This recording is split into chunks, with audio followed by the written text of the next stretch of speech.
Olá, estimados irmãos, vamos em nome do nosso amado Salvador Jesus e com o auxílio do Santo e Bom Espírito dar continuidade às nossas lições, a 10ª lição com o título Restauração do Matrimônio, e vamos estudar segunda-feira. O segundo tópico traz o precursor de Cristo. A pergunta A: quem foi João Batista? Em conexão com a obra profetizada por Malaquias, nós estudamos ontem, e como essa simbologia representa o remanescente dos últimos dias. Portanto, Malaquias falava do profeta Elias, aquela profecia: eis que enviarei o profeta Elias. E aqui vamos ver essa conexão que existe com a simbologia também do remanescente desses últimos dias. Quem foi então João Batista? Diz assim, Mateus 11, 7 e 14. E partindo eles, começou Jesus a dizer as tubas a respeito de João.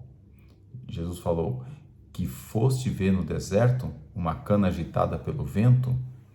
Depois o verso 14 mais adiante diz: e se querias dar crédito, é este o Elias que havia de vir. Aqui está resumido, bem resumidinho a história, mas nós sabemos que Jesus falou muito bem de João Batista, mostrou a simplicidade dele, mostrou aquele carinho que ele tinha com as coisas sagradas, aquela atenção que ele tinha, a sua simplicidade pessoal que ele mostrava também, demonstrava no vestir, no agir, no falar. E o texto não está aqui, mas vem dizendo que de mulher tem nascido, não apareceu ninguém maior que João Batista, foi uma expressão também usada, mas aquele que é menor no reino dos céus é maior que ele. Portanto, as expressões de Jesus foram muito de acordo com a conduta que João Batista tinha e, de certa forma, um elogio da parte de Jesus.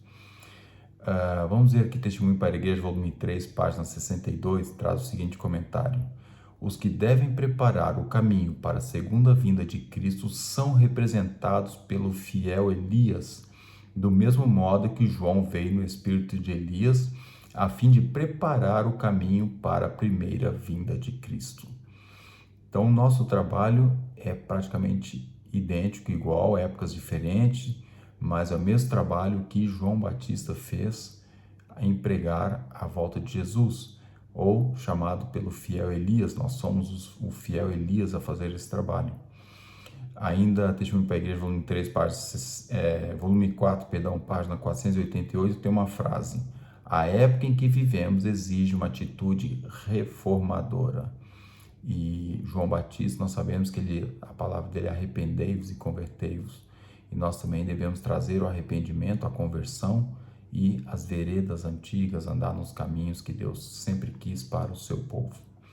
Pergunta B: por que João foi martirizado e o que isso revela hoje? A história é conhecida, vamos lembrá-la, Mateus 14, 3 a 5. Porque Herodes tinha prendido João e tinha o manietado e encerrado no cárcere por causa de Herodias, mulher de seu irmão Filipe, porque João lhe dissera: não te é lícito possuí-la, e querendo matá-lo, temia o povo, porque o tinha como profeta. A história é impressionante, porque João tinha uma boa amizade com Herodes. Eles não eram inimigos, eles eram, inclusive, tinham uma amizade boa, eles conversavam, eles tinham uma relação de respeito entre um profeta e entre um rei.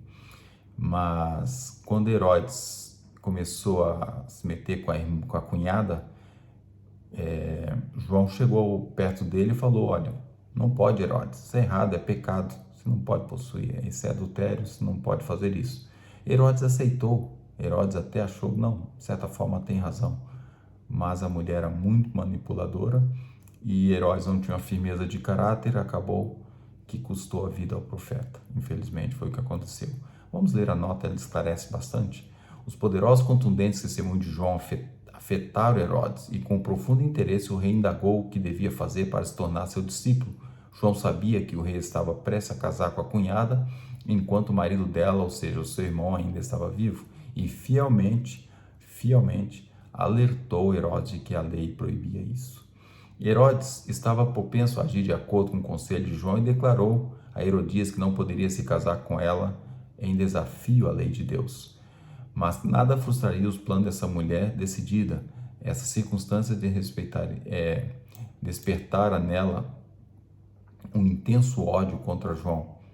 Herodes era manipulável, pois tinha uma mente vacilante, e Herodias, a tal esposa do irmão, não precisou se esforçar muito para recuperar o favor do rei e manter sua influência sobre ele. Herodes se entregou aos prazeres do pecado em vez de se render às exigências da lei de Deus. Infelizmente, ele teve uma escolha e a escolha dele foi para o lado errado.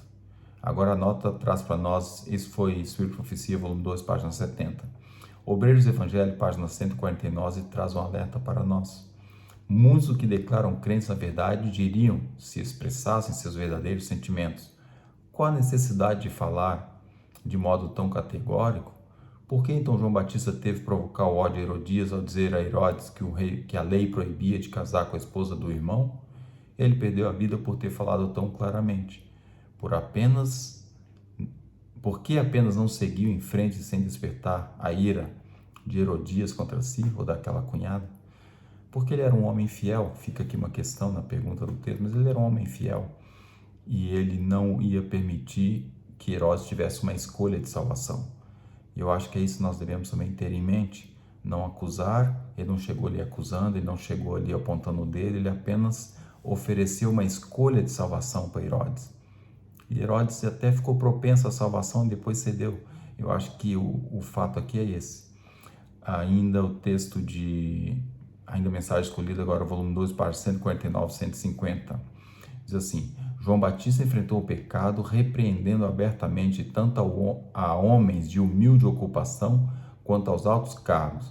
Ele expressou com clareza a verdade a reis e nobres, independentemente de eles aceitarem ou a rejeitarem. Falou pessoalmente e de forma incisiva. Reprovou os fariseus no sinédrio, porque a religião desses líderes consistia em formalidades e não vinha da justiça que nasce da obediência voluntária. João falou a Herodes com respeito a seu casamento com Herodias, dizendo: não te alies possuir a mulher de teu irmão. Também advertiu quanto a uma futura punição, quando Deus julgaria cada ser humano de acordo com suas obras. Então nós vemos que o objetivo de João era alertar aquele rei do pecado para ele se salvar, porque haveria de haver, como diz aqui, um julgamento concernente às atitudes que se faz. E hoje também nós temos a mesma responsabilidade, não de acusar, mas de colocar aqueles que estão em erro a possibilidade de decidir pela salvação. Se nós soubermos fazer isso com carinho, com atenção e fazer com o objetivo principal de salvação, podemos vir a salvar muitos e a evitar muitos pecados. Mas pode ter a certeza que muitos do que tentarmos conduzir à salvação vai ter a interpretação que teve Herodias e vai acabar a ter pessoas que vai nos atacar por isso e vamos sofrer consequências. Mas isso não nos deve intimidar, não devemos nos inibir e ter medo de chamar o pecado pelo nome e dar a possibilidade das pessoas se arrependerem e se converterem e decidirem por lado da salvação. Mas deve ser feito com devido respeito, com devido cuidado, com devida reverência e com coração solene, lembrando como é que Jesus agiria. Então, acho que eu vou agir dessa forma.